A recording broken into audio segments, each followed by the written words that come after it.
வணக்கம். தமிழன் செய்தி களம். கங்கை கொண்ட சோழபுரம் பிரகதீஸ்வரர் கோயிலில் ராஜேந்திர சோழனின் நினைவை போற்றும் வகையில் நாணயம் வெளியிட்டார் பாரத பிரதமர் நரேந்திர மோடி. கங்கை கொண்ட சோழபுரத்தில் வரலாற்று சிறப்புமிக்க மாமன்னன் ராஜேந்திர சோழனின் பிறந்தநாள் விழா, கங்கை கொண்ட சோழபுரம் கோயில் கட்டப்பட்டு 1000வது ஆண்டு விழா, தென்கிழக்கு ஆசியாவிற்கு படையெடுக்க சென்ற 1000வது ஆண்டு விழா நிறைவு என முப்பெரும் விழா இன்று நடைபெற்றது.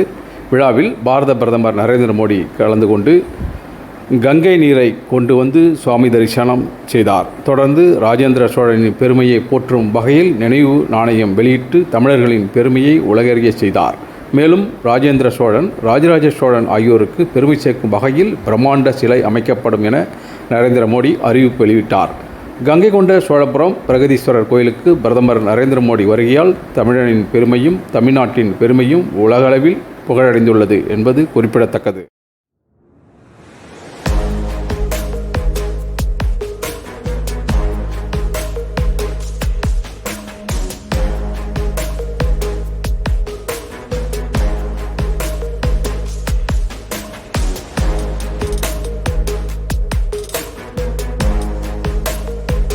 நமது மரபும் சைவ தத்துவத்தின் முத்திரையும் பாரதம் வரை மட்டுமோ அல்லது இந்த பூமியுடனோ மட்டும் நின்று போய்விடவில்லை.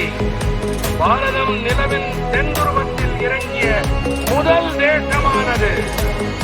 அப்போது நாம் நிலவின் அந்த இடத்திற்கு சிவசக்தி என்று பெயர் சூட்டினோம். நிலவின் அந்த முக்கியமான பாகம், அந்த பகுதி இனி சிவசக்தி என்ற பெயரால் அடையாளம் காணப்படும்.